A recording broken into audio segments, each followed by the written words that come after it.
So every record is bound by the variable dollar. It's a basically keyword in Jekyll. So dollar is basically bounds to the current record being operated on. So let's say, for example, if I take simple filter is basically, so the idea of filter is that you are given a set of records and you want to retain only some of the records which match a certain condition. So here the Boolean expression defines what is the condition, and if that record satisfies this condition, it will retain the output, otherwise it will drop. Right? So obviously Boolean expression will be getting composed of equal to, not equal to, greater than, less than, equal to, usual Java operations. And if the Boolean expression evaluates true, the item of the input is input in the output. So it's an example. Let's say this is my employees, and I want to filter those records who are either manager or their income is greater than 30,000. Right? So obviously from 4 only 2 records satisfy these conditions. So the idea is your employees is bound to these 4 records. When I say pipe into this expression, what it means that I'm going to consider one record, each record one by one. I will take the first record, then check whether the manager field is true or not, or income is greater than 30,000 or not. So either of these conditions satisfied, then that will be retained in the output, otherwise dropped. Right? And $.manager basically the dollar represents the current record. That's how you say it's a current record. So for every record one by one, another way of saying in Java format will be for employee in $employees. If $employee contains evaluates this to true, then retain it or drop it. So I mean I hope it's what's meant by dollar here. It is important. Okay. So second operation is transform. Basically it's used for projection. If you want to retain only few of the attributes, let's say I put a record about 10 attributes, you want to retain only 3. So let's say you can use projection. Or second thing is you can apply a function to other records. So you want to do some summation, something like that. So you can apply it to every. For example, let's say this is my employee example, and he wanted to retain only 2 fields, name and income. So I'll say $employee pipe to transform, and it is just taking 2 variable, 2 attribute $name, $income, and it's copying $name of the employee in the field name, and copying $income as the income of every record to the field income. So the resulting output is shown. So it only contains name and income. It has forgotten about manager and DOB. Alright.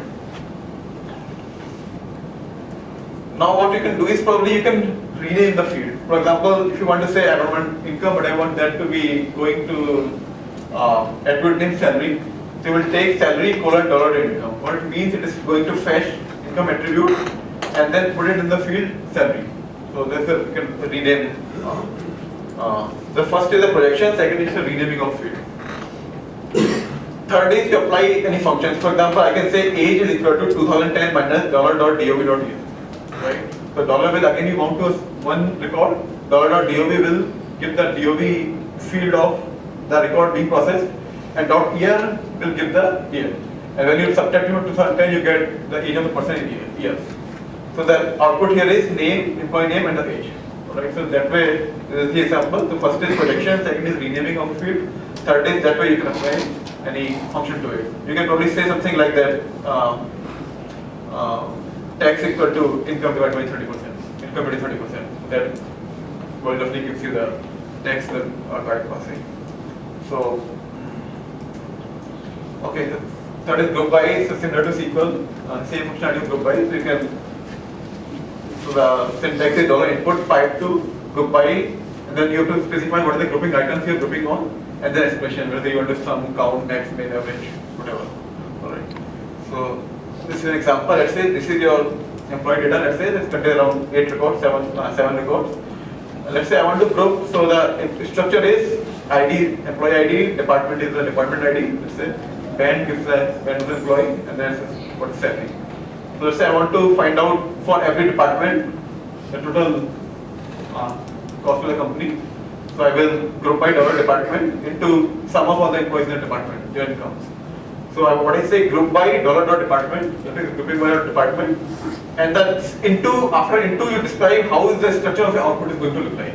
So it says into means the first attribute of output will be department ID $department, and then second will be total, which is basically sum of all the employees that are matching that grouped key.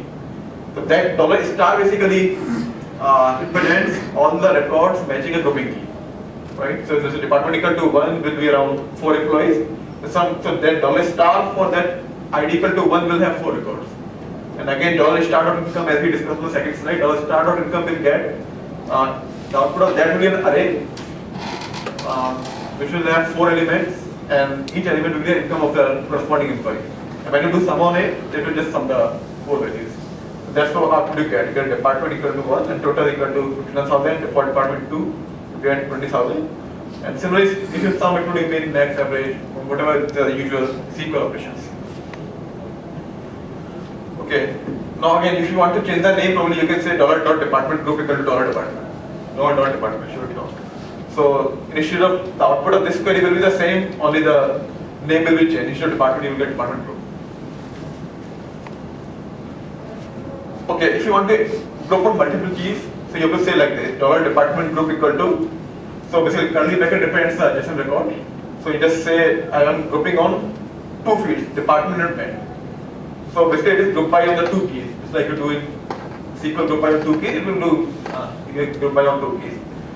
And then if you say dot star, it's going to basically copy both the records. You don't need to write those separately. If you just say dot star, so the output of this query, the schema will be that each record will contain 3 attributes. The first attribute will be department, second attribute will be band, third attribute will be the sum of all the income total, right? That's how it says dot star. Okay. Now if you say like this, if you don't say dot star here, then the output of it will be the output schema will contain 2 attributes. The first attribute will be department group, second will be sum or total. And department group will in turn contain 2 attributes which are department and band. Alright. So that gives you the group by functionality. And this is again join is again just like you have a join in SQL. So suppose you have 2 variables, employee and let's say something else. Then you say join variable this, so you can say join input 1, input 2. And then where you have to specify join conditions, and into means what is the output schema going to look like. So for example, let's say you have this input all users, it gives name, password and some ID. And you have got pages what the user has visited, the user ID and the URL of the website. So you can say if you want to find out for each name for each user which all websites he visited, then you have to basically join on ID. So you can say, okay, join, I want to join all users and all pages, where the condition is the users.id field is same as pages.userid, right? And then into this defines what is the output schema. So I'm saying I want to retain the name from the $users, and then for pages I want to get all the fields. So I just say $pages to start.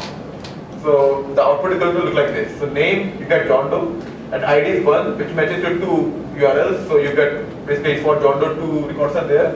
You get URL and the user ID 1. For Jane Doe, basically you get right. So this is always going to be an equijoin. This is always an equijoin. Yeah, in Jekyll it's only equijoin. It's not like greater than less than. It's still not there. So it's only equijoin. Okay, means the right order join, left order join. Yeah, it's there. Is there? Yeah. So if you want to do left order join, you just add a keyword preserve over here.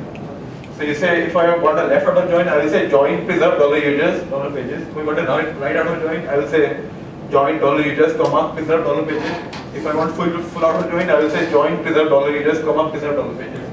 That's the simple order join, right? So when you say dot star, it will retain all the elements of $pages. So again, you have to see that no names could be there actually. Right? So it should not be the case that suppose it should be the case that there is some field which is common between both of them. Then you have to rename them. So probably let's say there was some field called let's say X, which is present in both of it. Then probably you could say X1 equal to $us.x, X2 equal to $pages.x. Because I mean, then 2 variables cannot be same thing. Okay, I mean, sort again is similar to order by. So if you just give the input and tell it on what attributes to sort. So it will sort the records in this method. So basically you have to field this, you can apply, you can say, I mean, to be one attribute or multiple attributes. And again you can append that field by descending or ascending to me, whether it's ascending order or descending order. So for example, let's say this is a JSON document $unsorted equal to, it is an array which contains 4 values which is itself an array. Let's say first value is 2 to first, okay. And I say sort by $0, so this will say sort on the first attribute, first element of the array, and then again sort by second the descending order. So basically your first 2 attributes of the output you have got 1, and then second last 2 are 2, because first it is sorted to the first attribute, and then for each first attribute with first element value, then you sort to the second one in the descending order. So you got 2 coming first and then 1. Right? So this is simple sort by. Okay, so it's an expand. Okay, it's a bit different. There's no direct counterpart in SQL. But it's not required in SQL. The expand functionality. What expand does is it takes so it basically works when an attribute is an array. Right? It's not for basic types. So let's say attribute is array.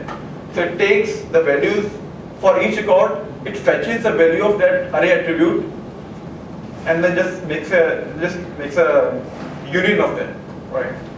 For example, let's say this is my example. Movies own name is John Doe. Movies is 360. I mean, John Doe owns these 4 movies. Jane Dean owns these 4 movies. And if I expand on movies, it's going to take movies array and then make a one big array which contains all the values from all the records for the field movies. So here, when I say expand on movies, I get 8 values, which is basically union of movies from all the records. Right. So when you say expand, so whatever the field you're expanding on, it will go through each record, fetches that field, and then just take a union of that field. In other language, you can say this is equal to $0.movies union $1.movies union, so $1.end.movies. So that's what expand is. Obviously, it's not required in SQL because there is no field is array over there. So in JSON, the use of this comes up frequently. You just want an array attribute and then want to get all the distinct values. If you want to say, then you will just pipe it to distinct command. So it will just retain the distinct values. So and because JSON can represent array attributes, you need a functionality like this, which can just take array attribute and then make a big array out of it. Something that's called expand unroll. So what expand unroll does is, when you have expanded, it can copy the other fields with every value of the expanded array. So it's like opening up all the data. For example, here this is the data. So you have 365, 872. What you want to do is to get club 3 with John Doe, 65 with John Doe, 8 John Doe, that kind of thing, right? So when you say expand with movies but unroll, what it's going to do, this is the expanded output you have got. Then for each element of this expanded output, it is going to copy all other fields of the corresponding record and put them here. What will happen if the first field is also an array? Also, so that will be copied as it is. So how will it copy? Will it copy the first to first or no? No, you're expanding on movies here, right? It doesn't matter what name is an array, name is a basic type. It doesn't matter, right? For example, in this example, movies equal to 3, it has opened up, right? So movies equal to 3 does not name equal to John Doe. If name was an array, it will be an array. Okay. Right. So it doesn't matter name ke andar kya hai, right? So it just takes your expand output was there, 365, 872, 598, 265. And you said unroll, that means it has just taken all other attributes and put them here. Suppose here in this example there are only 2 attributes, name and movie. Suppose name and then let's say it would have been date of birth. So each output would have contained movies, name and date of birth. It will take all the rest of the attributes, copy them to the each value of expanded array.